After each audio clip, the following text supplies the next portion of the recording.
Round 2 of the 2023 Formula One season in sunny Saudi Arabia is about to be underway. The cars launch off the line. The Silver Fox, Fernando Alonso, takes first place from the Mexican dynamo Sergio Perez before getting slapped with a 5-second penalty for being outside his start box. Perhaps it's time for new spectacles, eh, Fernando? The Golden Man, Sir Lewis Hamilton, is shown black and white flags for swerving down the straight as the Prince of Monaco, Charles Leclerc, passes him for 7th place. Meanwhile, starting in 14th place, the Flying Dutch boy, Max Verstappen, cuts through the field like a stiff breeze in the Windy City, passing Captain Casual George Russell as if he was standing still. That Red Bull sure is fast. Maybe too fast, perhaps. Suddenly, trouble for the fancy lad, Lance Stroll. His team telling him to stop his Aston Martin on track. What's this? The stewards are pulling out the safety car. This will surely stir things up around here. Communication troubles for Leclerc and the prancing horses. Sounds like this gaggle of drivers needs a pint of brown drink at the end of this race. Alonso stays on the podium as Max Verstappen passes him for 2nd place. Meanwhile, the midfield. Is that a Haas? No, the AlphaTauri. No, it's a Haas of blonde wonder Magnussen passing the equally black, white, and red car of the fiery Tsunoda. Perez storms across the finish line and wins the race as Verstappen Sr. and Jr. show all signs of complete failure and frustration at achieving 2nd place. But what's this? Alonso has been demoted to 4th place. No? Just kidding, says the FIA. Time to reread the rule book, boys. Team gives a good attaboy for Alonso as he wrestles the trophy back from the hands of Russell. Maybe next time, old chap.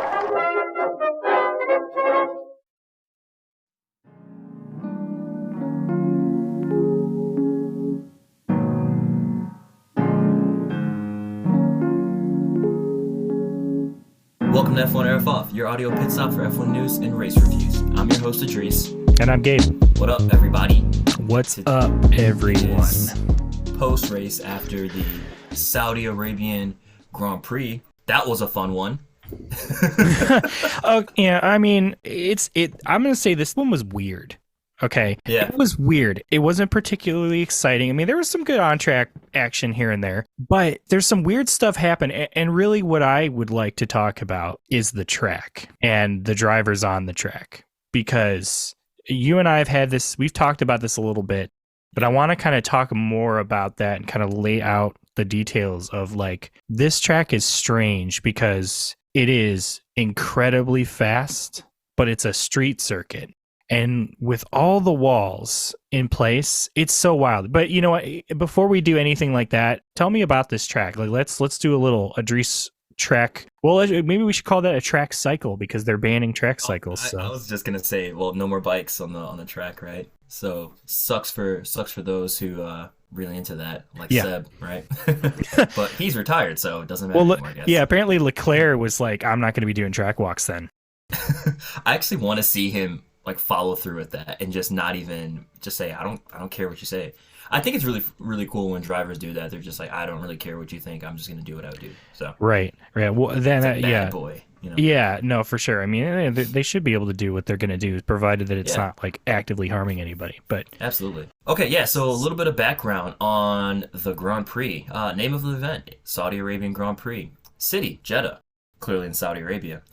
First time we had a race held here was back in 2021, and it's a nighttime race. And the driver with I read that wins, as nightmare for a second. Time of race nightmare, and I was like, oh no. But honestly though, like I think that is, you could swap those two, because that is a nightmare track to drive on. It looks like it looks fun. You know, let me hold off. We're gonna get to that. Yeah, let's get to that. Yeah, let's yeah. So the driver with the most wins at this track, where after today, it's a three-way tie for one apiece between Lewis, Max, and Checo. Spoilers. each with one win. Yeah, spoiler alert if you haven't seen the race. I mean, you should not be listening to this podcast. Yeah, if you are, right. Like, this is a post-race, spoiler-heavy discussion. There's somebody out there single saying, time. I was, Like, what the hell, man? I didn't get a chance to watch the race yet. I just wanted to hear you guys. Yeah. That would kind of be like someone getting really upset about any Star Wars spoilers from like the original trilogy during this version. No, to be fair, I guess like if you're like a little kid and you haven't seen the series yet, like that's you haven't had time to watch it. But if you're like 60 or 70 at this point, come on, dude. Imagine if you were just like, you get spoilers for like a really old epic like Ben-Hur or something like that. You're just like, wait a minute, what? That was Jesus? I didn't know. You go look. Are you serious? He loses all his money. Spoiler. Like man, it's like, dude, the movie's been out since like the 60s. Or like any of those old Charlton Heston movies. Yeah. Even Planet of the Apes. Planet of the right? Apes. Yeah, like, they just spoil the end. Dirty apes. Like, what? Damn he you! talks? We keep doing this thing where like we're giving like fun facts on the track, and then we just go Well, down it's this just path. because we're friends, man, and we talk about stuff. Okay, so F1 is just secondary. It's the third in our in our friendship here. F1 is the intermediary of our It's our friend Steve of our friendship. Like it's just like he's just there. Just there. Okay, so here's something crazy about the Jeddah track for those that are not familiar. This one's not a fun fact, and I put this in the notes in particular because this was kind of a crazy, dangerous thing that happened during the 2022 season. A missile from the Saudi Arabian Yemen conflict or war, I don't know what the proper word for that would be, struck an oil depot owned by Aramco, who, by the way, is one of F1's big sponsors and sponsor for the Aston Martin team. This missile struck an oil depot that was only about 10 miles away from the track, and there were a lot of drivers who said they could smell the all the smoke from the debris and just from the impact. They were kind of questioning the safety of the circuit in the event, and that's a fact for sure. And I think another thing that's really interesting about Jeddah in particular is that it is heavily criticized for sports washing, and that's something we've talked a little bit about before on the pod. And that's some information about Jeddah. Sports washing is not great. And I mean, it particularly too when it's like something that intense is happening nearby the track, and it's just sort of like, well, this had happened, but race must go on. It's like, come on, guys, jeez. The race does not have to go on, dude. It's like we could go into a lot of really intense stuff about Saudi Arabia that is sort of being washed by Formula One in certain ways, but ultimately, like we're here to talk about. We can save more of that stuff for a later times. We're definitely here to talk about this race right now. But Jeddah is not great for those reasons, specifically the sports washing and the issues with, safety concern. But there's also a safety concern of a different nature on that track. And it is the fact that this is a street circuit. And typically street circuits, they're close, tight net, right? There's not a lot of runoff areas. I mean, there's no runoff areas hardly at all. Yeah. Because it's a street. Streets are built different than highways, right? Like highways have long stretches, big curves, wide roads.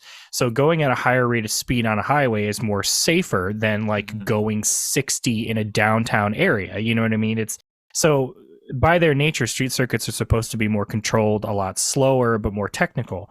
The thing that's weird about this one is that it does not drive like a street circuit. The only thing that really makes it a street circuit is because the walls are like really close. Yeah, really narrow. And it is dangerous. I mean, I was watching practice session and qualifying, and the traffic on track is an issue, especially during qualifying. Drivers not getting out of the way. They were even mentioning it, saying that like they needed to like speed up and stuff like that. And they spend 80% of their time on track at full throttle. That is really insane for having walls, and especially because you can't see what's coming around a corner. Somebody could be stopped on track around a corner that you're approaching at like 100 and 200 miles an hour. Even if you see yellow flags and stuff, like you might not be able to slow down enough. You might not, it's dangerous. It's just really scary. And even if you do hit the brakes in time, just because you apply your brakes doesn't mean they'll work, right? Like I think this is something that bothers me with like normal cars driving just on the road and the freeway, right? Like you'll see people who will just slam on the brakes last second. This is not like Need for Speed Underground on PS2 where you just hit, I think, was it square or circle? I can't remember. You just hit square. the handbrake button. Okay, Yeah. so you hit Circle square, is handbrake, I think. and you stop, right? No, that's not real life. What can Right. happen in that scenario is you pull the brakes and then, oh yeah, your brakes have locked up. Also, your car is still moving forward because it's skidding, right? Like tires can move in several directions, right? They can slip, right? They can roll, which is what you want them to do, right? And it's between those two, you don't want to slip. So Right. There are lots of blind corners in the Formula One track list, right?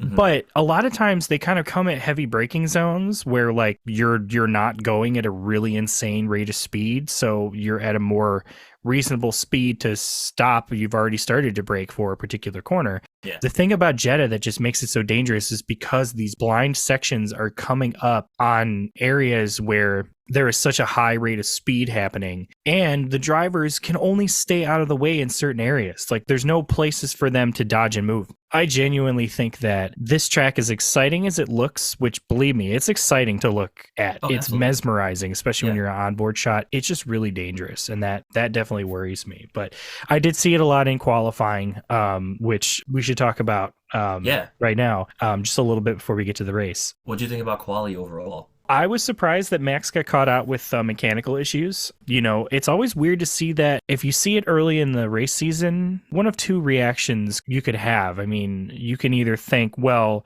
okay, they're still working out all the kinks of the cars, but also you think to yourself, like, shouldn't they have had most of this sorted out? And usually you think, like, you know, reliability issues can happen later on when parts start to wear down, they have to reuse stuff and things of that nature.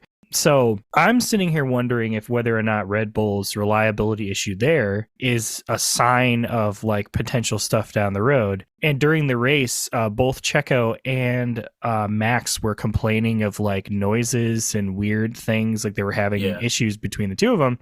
The conspirator portion of me is thinking that like maybe Red Bull like paid for them to have acting lessons so they can act like they're having reliability problems, and therefore nobody will pay attention to the secret hidden advantage that they're having when it comes to their DRS arrow. Dude, okay, so we're gonna talk about just how crazy the performance of that car is later on, but oh yeah, sheesh. But anyway, like solid pole for Checo, and yeah, like his street circuits seem to be his comfort zone. And then, you know, Aston Martin is showing some good reliability. I think that it's definitely a different car from a Red Bull. I think that's just a bunch of bullpucky. Yeah. Showed some good standing, you know, for what they did, and for where they're at. And it also really, really nice to see that Alonso has like a solid car under him, you know, after how many years now at this point. Yeah. So yeah. What did you think? I have the same takeaways from this. I think the only thing I would add to this is that for Mercedes, I think the zero side pod concept is a bust. It's not an issue of the guts of the car, right? As far as the power unit's concerned, as far as the chassis is concerned, this is clearly an aero issue, right? And I say that because you can look at Aston Martin. They're extracting a lot out of that engine, right? Mercedes supplies the power unit for Aston Martin as well. And Aston Martin is like, honestly, arguably, I would say it's probably it's a more solid car, right? As far as the driving is concerned. I fully expect to see Aston Martin, if they can keep up this momentum throughout the rest of the season, I fully expect them to get third in the Constructors' Championship, if not fourth. Really? Like, yeah, dude, unless Mercedes really like knocks it out of the park with their mid-season package upgrades, yeah, I think Aston Martin will beat Mercedes in the Do you think Ferrari is going to be good enough to get second? Oh, dude, that's a good question, actually. You know what? So my assessment there had assumed that Ferrari would be second. Yeah. But yeah, you know, I mean, that's a good question. They have pace. Yeah. But their strategy is just, dude. I mean, what's happening? Let's get into the race here, because this is obviously we have thoughts. So right out the gate, I mean, Alonso taking Checo on that first turn, that was exciting. I was just like, nice. Yeah. However, just a masterclass in overtaking. Oh yeah. I mean, right on the inside, took it, you know, decisively, got ahead. But, you know, the Red Bull was so, oh my God, it's just so quick that Perez was able to retake that position back from Alonso, and you could tell Alonso was not fighting it. Oh yeah, which I think is really interesting. Like, I feel like the teams are doing a strange thing this year where a lot of them are already like dictating like, oh, well, like they're going to just walk away with this race now. It's just like, dude, we've only had one race and you're already saying that Red Bull's going to win everything. I mean, they're very strong this year, clearly. Red Bull, you mean? Yes. Yeah. But it was a little, I think like this would probably be a good time to at least talk about the grid spot thing a little bit, because Alonso got a 5-second penalty for being out of his grid position, and he was, I think they said it was like about 3 inches to the left of his grid box. Which is absurd. And apparently Ocon only had 1 inch away from his. Wow, that's a I don't know. narrow. Yeah, what do you margin. think? I mean, what do you think about that? If it were like a foot or two, absolutely.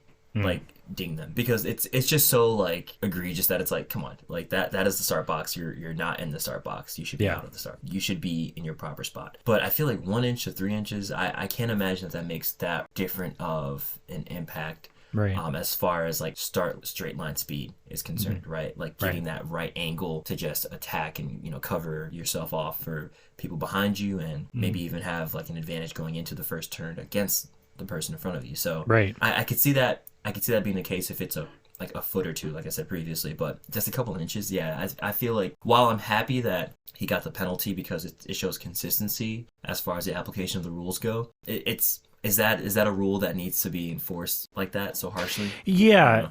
Well, and we've seen plenty of instances where Max, I mean, even still, has been in positions where he's like aggressively positioned his car pointing at Lewis Hamilton at the beginning of a race. Yeah. There wasn't any penalty for that. And at least like there was definitely a portion of his car that was like kind of sticking out outside the lines because you can't be in an angle. My thought about this is that if they were in front of the line, the start line, then you got a bit of an advantage because you're starting ahead of your grid position, which is measured. Being slightly to the left or to the right, I mean, like you said, if it's like a few feet, then you're basically like in front of somebody else. Right. But like if it's just off by like a few inches, I mean, these cars are so big and so wide, like it's hard. Like I could imagine it'd be hard to actually making sure you're lined up properly. You also don't want to be like too far back because then you put yourself at more of a disadvantage. You want every little inch that you can get. My thought is I appreciate the fact that they are putting penalties in place because obviously there has to be a line in the sand.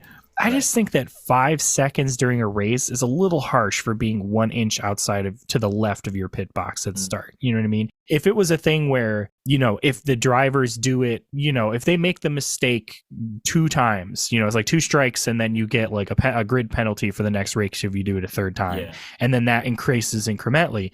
Because I honestly don't think that they did it deliberately to try and get some advantage. And that feels like a penalty for something like that. You know what I mean? So I think I picked up something in your line of thinking here that we probably should just make sure is clear. So as far as which direction Alonso's car was parked, like out of place at the starting grid, it wasn't actually that he was like over the line as far as being forward or backward. The problem was that he was left of center. Right. Yeah, that's what makes it so much more ridiculous, right? Right, like, he was just slightly left of center. He wasn't pointing in any direction. Right. He was pointing forward. He was just slightly to the left. And like... and then so what happens is they come in. I mean, I don't know. We just finished the race. I don't know. This could be different when we finish it. But apparently there was... 10-second. Oh, he got another 10-second penalty? So he didn't finish third then? No, he finished fourth. Oh, so that was a third place for George Russell then. Yep.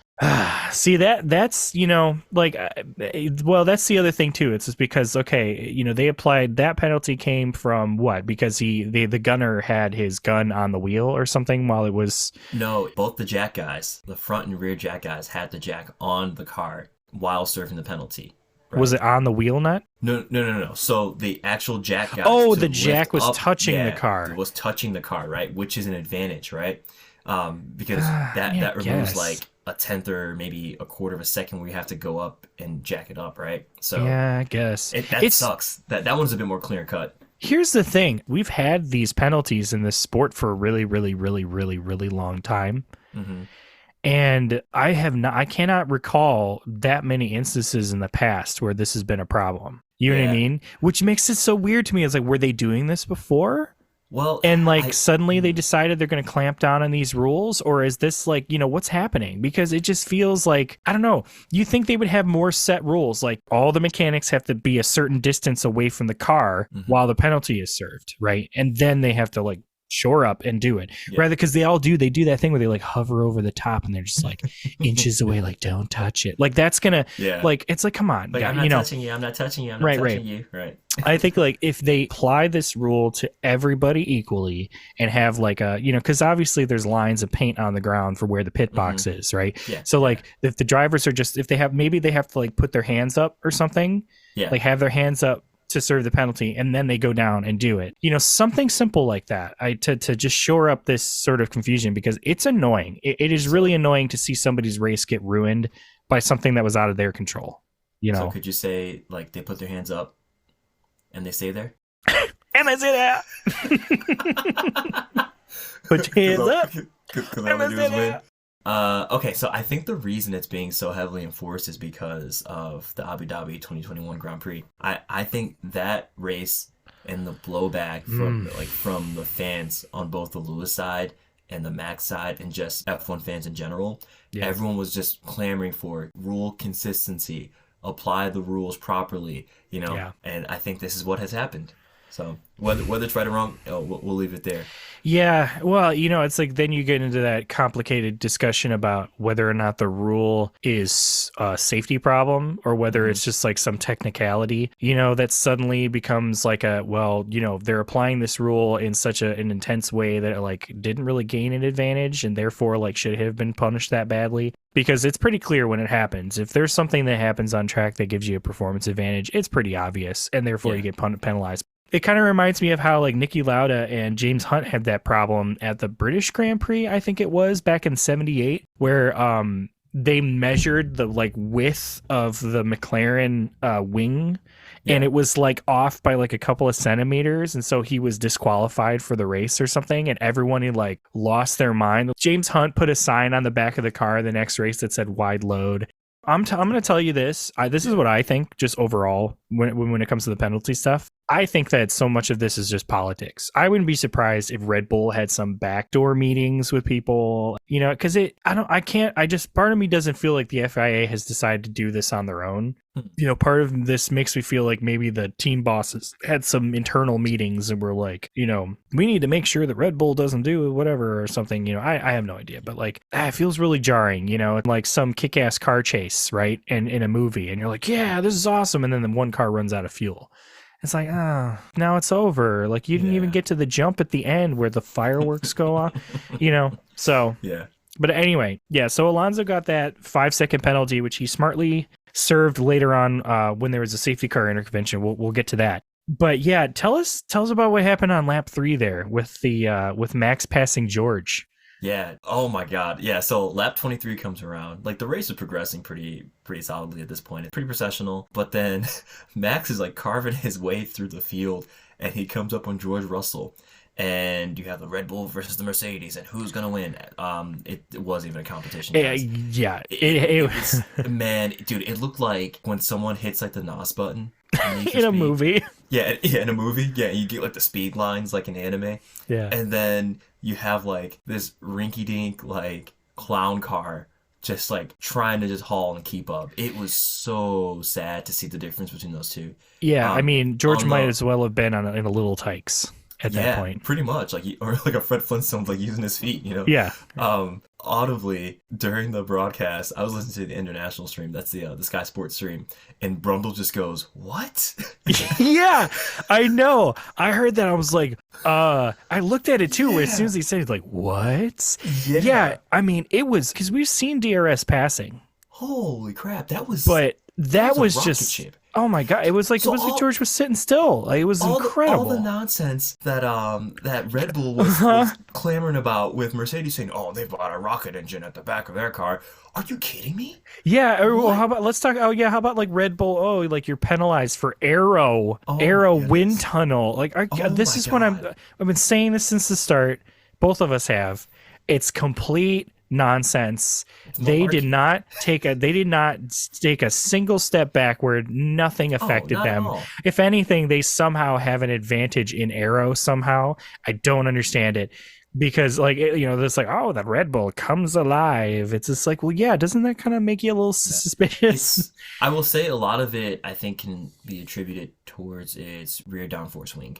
Like that is I think really well designed. I think it's like just a sweet spot as far as L over D for making sure you get the right amount of drag or reducing drag. F1 Data Analysis on Instagram, by the way, is a great channel to follow. A great page to follow. That page has some really good insights. Give them some support because they go into details on this if you're interested in finding out more about that. But I think that's what it can be attributed towards. But yeah. that was like it was a lot. 5 rocket versus I just launched my Estes toy rocket in my backyard. Like crazy. Yeah, it makes me think like the DRS, it's regulated, right? The gap can only be so big. It can only be so wide. Like there's very strict, sort of things on there. So yeah, like it's like you said with the rear wing, the airflow going back to that wing, it must be so perfectly aimed and directed. And aligned, yeah. Right, so that as soon as that thing goes down, the maximum amount of controlled air just slips straight through it. That's the only thing I can think of. Or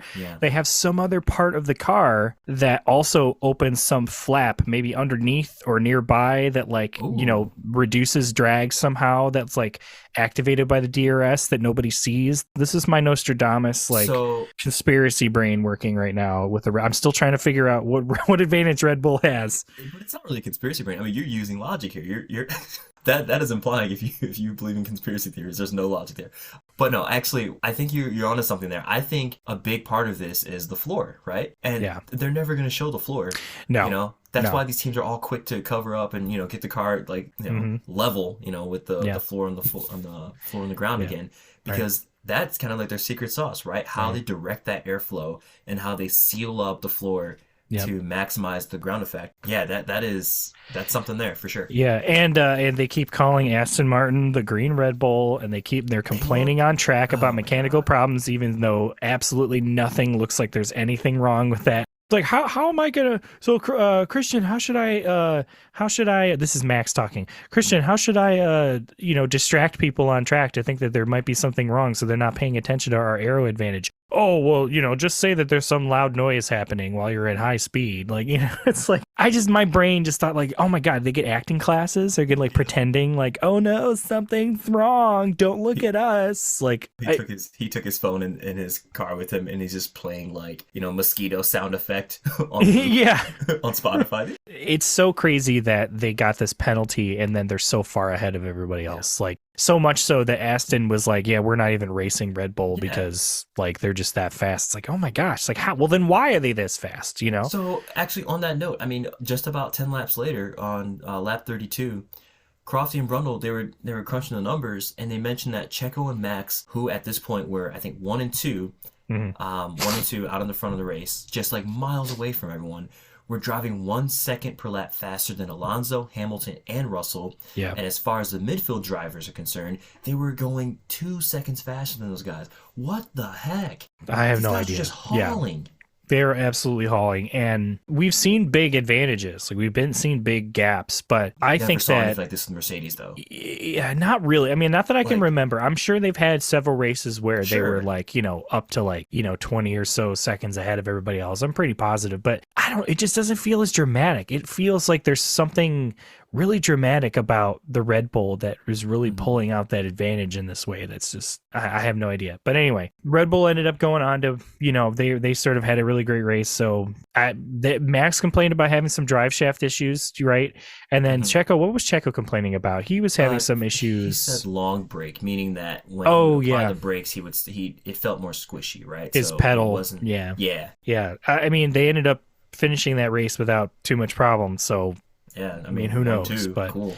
But let's talk about somebody who just about finished the race. Just about. Poor Bottas. I love this guy, but man. I don't understand what's going on with Alpha because I mean, I thought they were going to be really strong this year. Yeah, they were strong last year. We both did. Yeah. Yeah, and that car is just not as fast as it looks. Apparently.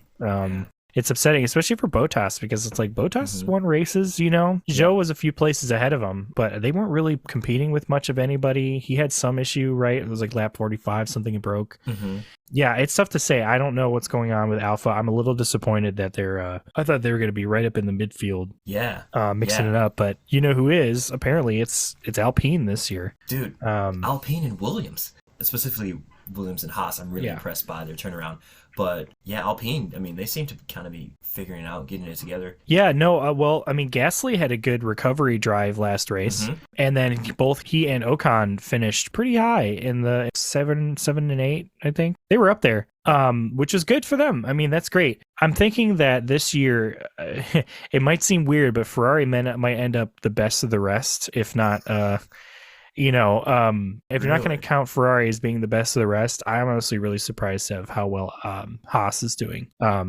Yeah, good qualifying showing, good racing. I think Magnussen snagged 10th place this time around. Yep. And I don't know if you noticed, but we talked about it in the preseason testing episode, but it is very hard to tell the difference between the Haas and the AlphaTauri on track. They look... You think so? They look so... I kept getting confused. It wasn't until they turned the corner and I see like the wheel things and I see the big Haas logo or the MoneyGram. Yeah. It straight on, they look exactly the same. It's like, it's like the picture of the Spider-Man pointing at each other. Yeah. Like that's what it reminded me of. Yeah. I mean, it's the red on the rear wing of the Orland sponsor, right? Yeah. The AlphaTauri doesn't have a red front wing, which is like, I have to keep reminding myself of that because it's just like, I don't think about these details, because it's like the color palette is just black, white, and red. Yeah. Even though I think AlphaTauri is technically like a dark blue, but it registers at red on a night circuit. So, but yeah, no, like they were kind of scrapping up a little bit here and there. I mean, what do you think about Haas? Do you think Haas is going to be stronger this year? Like, do you think they're going to have the struggles? I mean, what do you think is going to happen? They've been making a really good showing, and they have a lot to be proud of so far with their results for this season. It was really good to see Nico. I think he was running in the points for a good while there, but probably a pit stop probably knocked him out of contention of grabbing some points. But good on Magnussen to duke it out with Tsunoda there in the last few laps of the race. That was really fun to watch. And then as soon as Tsunoda lost the position, he just screams. I love when they play back the screams of... It's always Tsunoda that they play those for. Like, he's just in there like swearing up a storm. He's great. Yeah. Race results, I mean, pretty much everything kind of had gone through. Like they, Fernando did a good job controlling his portion of the race by keeping tight to the Red Bulls as they kind of passed him through. He didn't put up a fight letting them through because he just knew that it was a fight not worth having, which is great. And speaking of strategy stuff, shout out to Bernie Collins to Bernie. Yeah. She was Aston Martin's like strategy guru, and it is really cool to have somebody sort of giving those insights on strategy because, I think Martin and Crofty can only speculate so much, but like her having that perspective is really cool. So I'm excited to have her getting info at the races because it's definitely some good stuff. Yeah. Also, her accent's just delightful. Like, it's so great. I just love hearing... I think what's really cool about accents is they just show, like, where we all come from, right? And it's just cool to be surrounded by just voices of different backgrounds. It's so cool. And so, mad shout out to Sky Sports for bringing her on because it's really great to have her for that relevant knowledge that she's bringing in that just the others on the team just don't have, and it's great because she's coming in. She was just there last year, right? I mean, I think she was working with Seb's team. Yeah. So good for her. Really happy to have her. No, it would be nice. It's going to be fun to have her on more races. So good result for Checo. Yeah. Oh. And I'm a little. I don't know about you guys. It felt a little high school at the end there. Oh. Because that was so clear. Christian Horner was just like, "Good job, Checo." Yeah, good race. And I'm just like, really? Are you not like excited? And like Checo got congratulations from like the Alpha pit crew and like went over to them and like got like a little quick like love tap from them before he actually went to his Red Bull guys. Yeah. And oh my God, Max fought his way from 14th. He worked his way up from 14th, got helped by the safety car, up to second. Yeah. And he acted like he lost. He was not happy. I don't understand. His dad had like just this intense look, and Max just looked really disappointed and upset. It's like, dude, man, you got second place. Like, come on. You know what I mean? Well, geez. Maybe he was mad because the team wasn't listening to him when he was talking about his car making a bunch of noises at high speed. It's hard to say because I'm not a driver, but I feel like if I was a driver in that position, I would just be stoked to be on the podium. Yeah. Regardless. be happy about it. I mean, but that's why you and I aren't there, right? I mean, Yeah. first off, we lack the skills to do this, but I wouldn't but be able to I fit think- in one of those. I think cars. there's a competitive type of nature that you have to be there, that these guys are willing to just destroy their teammate and destroy it. And it seems like destroy relationships too sometimes, right? Like you think about some of the great pairings in F1 history, and yeah, they don't last sometimes. No. I feel bad for Perez because it's like, I mean, this could be completely off and maybe there's something else that's going on internally. But like every win that Perez does should be celebrated. It's a win for the team. It's a win for Perez. You know, I don't know. It definitely feels like there's sort of some buried animosity, something happening. Maybe it was carryover from last year. They said they buried the hatchet. Who knows? I feel like if Max was still winning, then he would be okay. But I think the fact that Perez won over Max probably felt like, oh, I have mechanical issues and that's why I didn't win. It's like, well, come on, man, you got second. So I don't know. So here's the thing. Weirdness going on between Max and Checo. Yeah. And just the team at large. There's something weird going on. There's a screenshot of Checo's face during the interview with David Coulthard where he was like, oh yeah, you almost had the fastest lap, but looks like Max nicked it from you there at the last second. And then you can see Checo kind of go like, and then like look over at like the timing sheets, you know, or the timing board. And yeah, I feel like that face just perfectly sums up the relationship that must exist with those two at Red Bull. And this is not, I'm not trying to make it all like, you know, oh, there's some weird vibes and all this kind of stuff, but there are some weird vibes there, you know? Yeah. I don't know. Yeah, I do feel kind of bad for that guy a little bit. Yeah. I do think some of this is a little bit of a holdover from Monaco last year, from whatever that was. But yeah, I can't help but feel like Max feels like a guy who's going to hold a grudge like that. Well, and you know, speaking of weirdness, here's the other thing I would like to talk about that was very weird, and that was that safety car. Yeah, I forgot about that. That was weird. It was strange because, I mean, okay, so they told Stroll to stop. And he still had drive. He slowed the car down and he pulled straight over to a little exit area that was in like one of the few runoff areas that the track has. And also where he pulled in was not facing opposing traffic, right? He was like the traffic was going up and over and away from where he was driving. And it was really strange that they decided to call a safety car for that, which that would have been any other circumstance, that would have been a virtual safety car at worst, right? And apparently the GPS was registering that Stroll was on track. And so they were sort of like an abundance of caution, I guess. But my point is, okay, you have cameras all over the track. You have marshals who are all over the track. I mean, they're in contact with them. I feel like the amount of time that it took to decide that, okay, these are double yellow flags, and then we need to have the safety car come out, they could have determined, they could have figured out. I mean, it's not like they're sending these messages via carrier pigeon. You know, they've got like radios.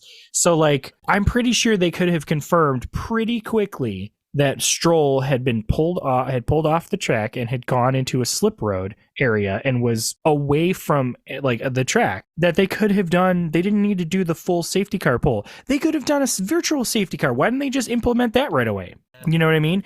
It doesn't make any sense that it was a full safety car. I was really surprised by that. And I mean, I don't know. What do you think? I think I do agree with you that it probably should have been, at worst, a virtual safety car. However, I will say, to their credit, it is better for them to be overly cautious than it is to be, you know, just to kind of say, oh, it should be okay. Because here's the thing. We don't know how many camera feeds they're getting to that room. And we don't know if I would assume they have a lot, right? But if the GPS data is telling them one thing, right, and they're going off the data, because they probably have like a tiered list of like the importance of different bits of data that are coming into them, right? They're probably looking at raw data first, then they're probably looking at video feeds, right? Because you don't know if there's like some kind of delay with the video feeds, right? So I can understand why they would take a look at, you know, at the GPS data, trust that, and then maybe after they call it the safety car, they're like, oh crap, all right, well, whatever. Dude, maybe this is how it is in test campaigns. I'm drawing from my experience as as an engineer, and I'm thinking about the way we prioritize different data feeds, and I'm thinking that's what they're probably doing. It's better to be overly cautious than it is to just go ahead and just send something out, to say, oh, we're going to go for our tier 2 safety measure. Because Sure. imagine if someone had been out on track, right? If it had been bad, right? And they'd use video feeds instead of like the GPS data. That's all I'm saying. Well, my point is that if a scrub living in Portland, Oregon, can pull up the driver feed on his phone of like a particular driver, like because it's constantly running, like every driver has a camera. I saw a screen when a guy had 2 television screens. He had the one screen where the driver feed for every driver was up, and then he had the main race feed right next to him. And like all it would have done is just like look at Lance Stroll. Like, there's got to be somebody in the stewards, like in the FIA, because they got to check for penalties. It's got to be somebody, someplace where there's the screen there that shows Lance Stroll slowing down, going off, and pulling in, and showing his position on track, literally on his car where it is at any given time. I just feel like the amount of delay that they would have used to kind of justify that, it just doesn't feel like, I don't know. It felt like it was, I would assume that they would have started with a virtual safety car. I mean, I'm not saying that there's some conspiracy. It just feels like, maybe it's they know that Jeddah is as dangerous as it is, and rather than try and make safety improvements, they're just like, well, a bolt fell off, safety car intervention, Yeah, I'm inclined to agree with you. I think there's, again, this is a result of just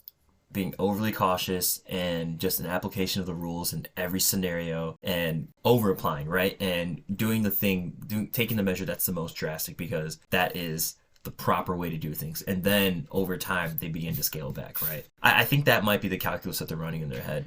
Maybe Aston Martin slipped them some bag of money and be like, hey, we want to see that Aston Martin safety car on the track. Some Stroll bucks. So how about we have one of the Aston Martin, how about we retire Stroll, because, it's Stroll, and let the Aston Martin safety car go around track, get some good photo ops, ka-ching, ka-ching, This is just my like brain working, thinking like, this sport isn't fair to anybody, so this is just what they're gonna do.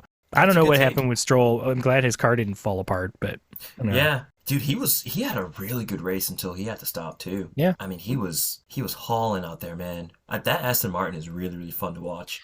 It is, and I'm excited to see. When you have like a driver who's fast, and then Fernando Alonso, it's like you get these drivers in cars that are quick enough to compete, and they're competing with the big guys. It's like, all right, like let's see what you got. Let's see how Stroll does. I mean, I don't want him to fail, but I just hope that Alonso succeeds. That's what I'm going to say about that. Yeah, it'd be great to see Alonso have continued success this season. I wanted to say, so on the note of Stroll disappearing from the race, where was Ferrari?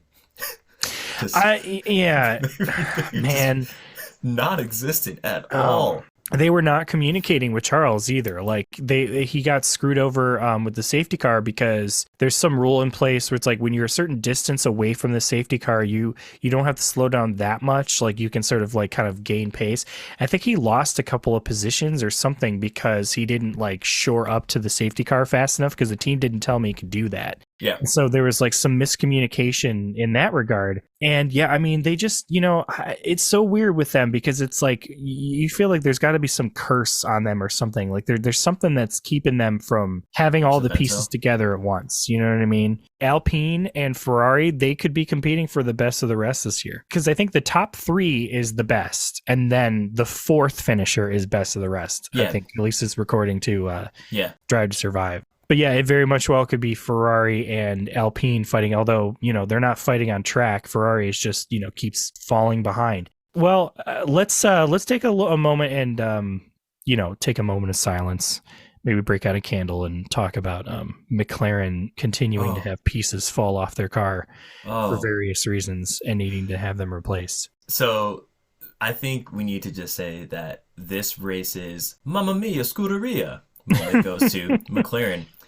That's hilarious. So we have show notes, guys, right? And Gabe made the excellent choice to say Mick losing parts of the car cuts. I mean, it's like it happened in preseason testing. Oh, man, it happened in the funny. first race. It happened here. I mean, I know Piastri got ran into by an Alpine, but then like they had to do a nose change for Lando Norris too. Like they both they just fell down so far, and I just like, man, guys, I mean, like there. It's so funny watching Drive to Survive, the most recent season. And like, there's the hubbub over Piastri. It's like, oh, he's championship material. He can do it.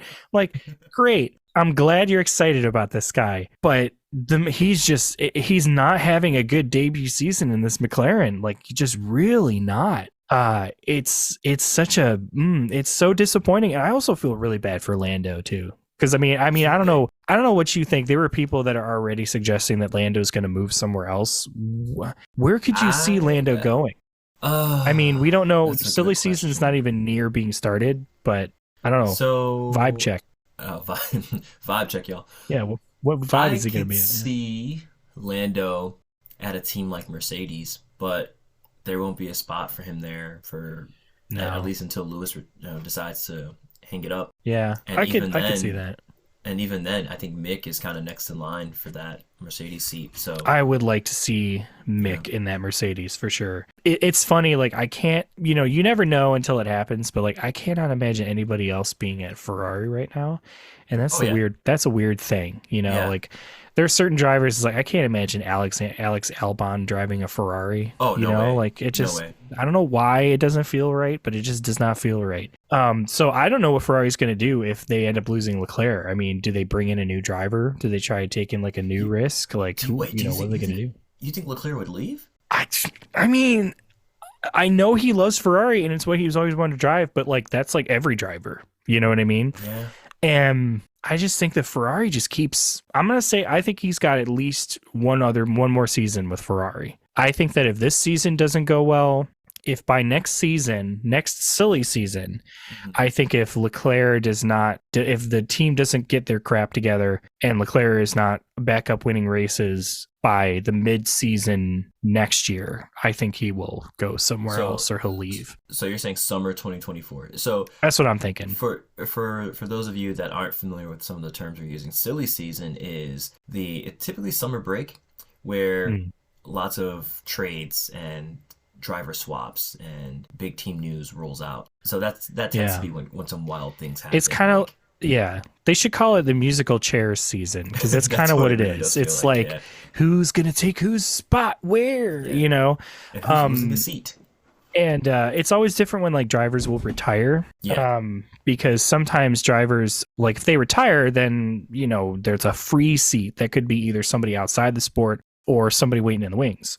Right. But sometimes there are driver seat swaps. It's like one guy will go to some other team. So I don't know. I mean, it's hard to speculate because it's only race 2. So who knows? But the thing with Leclerc though is that this is not just the second race where he's been failed by the team, right? Yeah. No. He had all of last season. He had the season prior to that where I mean he was turning out some good results for Ferrari that season. And the season prior to that because I think he's been with Ferrari since 2019 I think sounds right. Yeah It was the season that Ferrari was found out to have been cheating, right? Yes. So 2019.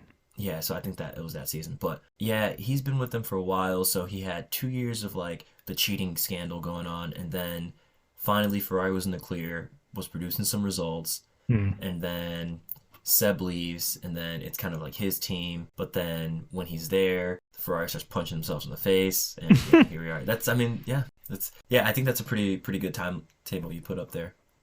Yeah, I mean, who knows? It's really tough to tell, but I mean, I want the best for any team. I just want everybody to be competitive, and because ultimately we want to see the drivers and the teams, sort of fighting. And as far as like who's faster, not who keeps messing up on strategy, or whose car just keeps failing because of mechanical problems. It's like that's not fun. If it happens to Red Bull, it is kind of fun. Just because they have a rocket ship. So I thought about this during the race. I thought, you know what? I'm not a fan of Red Bull. I've never actually been a fan of Red Bull, like even like the entire time that I've watched the sport. However, if Danny Ricciardo is in a Red Bull, I will support that Red Bull. It's so funny. Like I do like a Sergio, and like Sergio, I think is a great driver. I'm glad he's there. I just Max has always rubbed me the wrong way, and he continues to rub me the wrong way. And I'm not the only person. A lot of people I talk to are like, I just can't stand Max. It's like, yeah, I get it. Like I understand. And like he kind of feels like Sebastian Vettel was kind of the same way when he was in Red Bull. So like, who knows? Maybe 10 years down the road, Max will be a completely different person than he is now. I mean, one can hope that's the case if you don't like him. Yeah, I think a big part of it is that when someone is so successful and they're winning all the time, they attract a lot of enemies, right? People don't like them. It doesn't matter what sport it is, right? When Lewis was winning his championships back to back to back to back to back, people despised him, right? People despised Seb when he was winning, and it's kind of the same thing with Max now. I will say though, I do kind of get that vibe too, that he's definitely like F1 driver robot that just like must get fastest lap. Yeah. Max, you're in 16th position. We don't really care about that. Must get fastest lap. Must destroy my teammate. Hit me. Put on soft tires. Yeah, it's just like, okay, dude. Like it matters to me. I must dominate something this race. Yeah, like it's. I don't know. I mean, I'm sure he's a fine dude. Like, watching Drive to Survive this last season, I thought he had some really, really nice comments about Mick Schumacher, saying that it's not fair for him to be compared to his father. That's yeah. He's his own person and he has the skill to be here. Let him drive. Yeah, so nobody's going to be comparing nice. Max to his father. So. Oh yeah, y'all stopping.